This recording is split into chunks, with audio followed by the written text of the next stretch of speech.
Be sure the pendulum is secured in home position. Adjust the tilt assembly using spring pin 4 to the beginner position or advanced position. Position the BOSU to the right so that your legs are straight and the hips are directly on top of the BOSU. When mounting the glute force, sit directly on the BOSU and insert your feet heels first into the ankle support.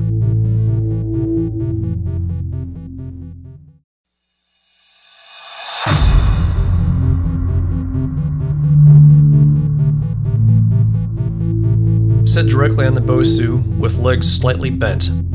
Extend all the way back until your head reaches the pad. Lift your torso, flexing the core muscles until vertical.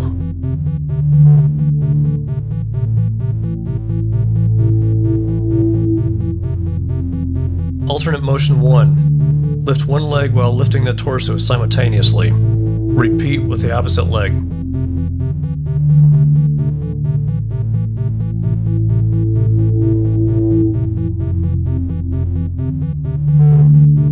Alternate motion 2. While lifting the torso, lean slightly to one side of the BOSU, engaging the side oblique. Repeat on the opposite side.